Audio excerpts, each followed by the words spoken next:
So talagang timing lang ng Pero ako yung anak niya, ako si Kabunyan. And anyway, this whole likha is a joint project between me and my father. So we started it when my panganay was just a baby. Ngayon mag-high school na siya. So we've finished half of it. We're still so it's basically like a art center, a food center, food community. We've made this thing about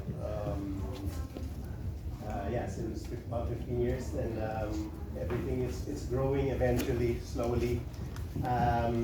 It's so a lot of philosophies of Kidlat Tahimik went into this.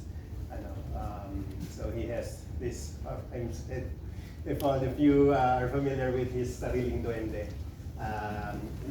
he says the best way to make your artworks is not by copying Picasso or whoever is pero it's getting inspiration from them and always looking for the sariling duende. Each person has their own sariling duende inside this little duende. Now when you listen to it, you will be the best at what you're doing. So you won't be the best if you're listening to the sariling duende of Picasso or Warhol. Kasi sa kanya yun eh. So we have to find our own sariling duende in ourselves, in our inside. A lot of he has also this thing called bathala na. Hindi siya bahala na, diba, na parang bahala na yung So in our we are my group. I don't know if they're here. Baka mamaya. Kami mag-workshop mamaya sa inyo ng mosaics. These are things like that we do. Recycled tiles and the whole place here also is made out of about 80% recycled materials. And we use the knowledge of the schooled and the unschooled. So we had the consultancy of architects and engineers who know the whole thing, but we also got a lot of inspiration and knowledge from old weathers, carpenters who've been, they've been doing it their whole life. So hindi sila schooled, pero they have more knowledge sometimes than the schooled ones. So this is the balanghay ni Iking. So it's in memory of Enrique de Malacca, who, if you've heard in history, was the slave of Magellan. Then siya, this is a carving in memory of him. So of course in history it's not that he was really from Philippines or from but he was from this area before we became into different countries and different So the story in Pigafetta's diary is that he bought a slave in Malacca, and he brought him to Spain. So, and then on their trip, going around the world, when they got to Cebu, he could speak Cebuano. So the theory there is he had come from there already, most likely. So my father has a film about the Bayan Number 1, which we'll have a short excerpt of it later. So the story of Balikbayan Number 1 is about the first circumnavigation of the world, but it's not Magellan's story. It's the story of the slave of Magellan.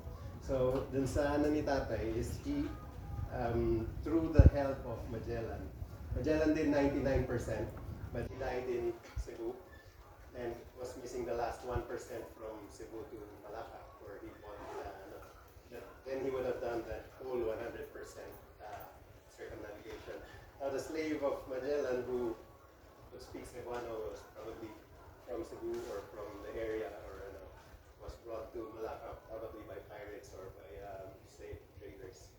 And then he went to Spain and went on the trip all the way back. So siya yung naka 100%. thanks to the master. So in the film also he's using this. It's call this sing or ling-lingo. It's like and then it's usually and yes. So it's a pendant that's That's seen here a lot. Ano ulit niya? Anong siya? Like yung okay, okay. So, but in the film, my father took extra artistic license and made him an ifugao from Cordillera.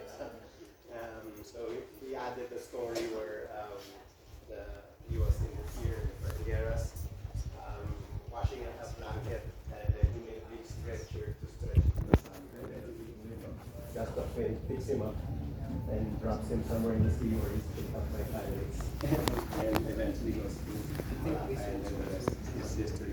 So you'll see on this small mosaic rin here, it's about the circumnavigation rin of so there's barangays. The barangays are the old galleons of the Philippines, not pre-Spanish. Yung mast nila is yung ifugao bahag. That's the colors of the ifugao. And then inside again is we're seeing the lingo, and it's his indigenous compass. So that's what he used to find the way. That's in the story of my father. It was the way that Magellan was able to. They got lost in the sea, in the big area. It's the way that Magellan was able to find land again because of his Indio. This is another term my father, it's called Indio genius. So his best friend, who was a indigenous tribal leader in Ifugao, would always mispronounce the word indigenous, and he would say indigenous, parang indigenous.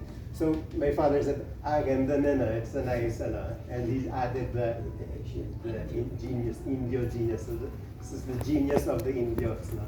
When Spanish came here, they called us Indios, thinking that we were subpar to them. Pero look at it now, parang when you look at indigenous cultures, we have a lot to learn from them.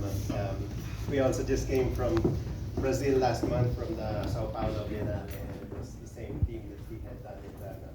So trying to bring back the genius of the Indio genius. So that was his so the Indio genius compass here is the Linglinga. That's where he's looking through that, and then through that they were able to find land. And yeah, so the rest is history.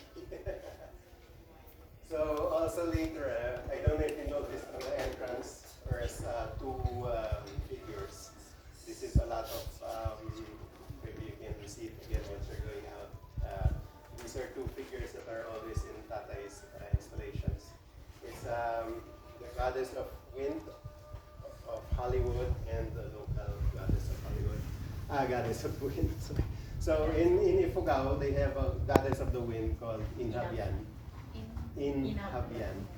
And her story was that she was a backstrap weaver. So they have the backstrap here and nakatali and then we at least or whatever else. And the gods wanted to test her, and they started blowing strong winds until, but she just held on to her backstrap weave, and they tried and tried more wind, and eventually they said, okay, you have passed the test. You are now the goddess of the wind of the go. So parang whenever there's typhoons and everything, they allow with Inhabian. So now my father always has this thing of, we have the choice to choose between the local stories or the Hollywood stories. In his version, the Hollywood goddess of wind is Marilyn Monroe with the skirt, flying up skirt. No? So he always has Inhabian blowing, and then on the other side is Marilyn Monroe with the skirt flying, the iconic skirt flying thing. So and then he always has his indigenous filmmaker, a local, could be filmmaker, could be artist, could be whatever you're doing. With his bamboo camera, this is another thing of Kidlat Tahimik. He always gives bamboo camera awards to people who make very interesting films with malaking saliting duwende in them, and the idea nga is we can make films using our own knowledge, our own culture, our own. So the indigenous filmmaker with the bamboo camera is caught in the middle always. He can make easy money and shoot Hollywood formula, which my grandfather would always say, it's S plus B equals P. Sex plus violence equals profit. So this is the easiest way to make a profit now, or make the Fast and the Furious 500, or you know. But there's always your sariling duende who will tell you, let's do something more indigenous. Let's do something more to the heart, and you will really win better that way.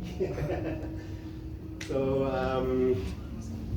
the whole cinema is in memory of Enrique de Malacca. So it's called Balanghay Niiking. If you see it from outside, it looks like a giant ship. Inside also it has still a feeling of a ship. But he also wanted to have the feel of these old cinemas that are now extinct. The old cinemas had wood chairs before, and if you notice, all the seats here are like chunks of wood. So if there's a screening, pag nasa labas ka, uy, food house, mukhang ulo lahat ng mga kahit na isa o dalawa lang yung manunod. Which is also, usually sa films ni tatay, sometimes isa o dalawa lang manunod, pero sa kanya, as long as he can get the message through, that's the most important thing. So, ready na ba tayo? Sige. Yeah, sige. There's Manang Can make that the story of the if you look around here, it's old wood. But Kidlat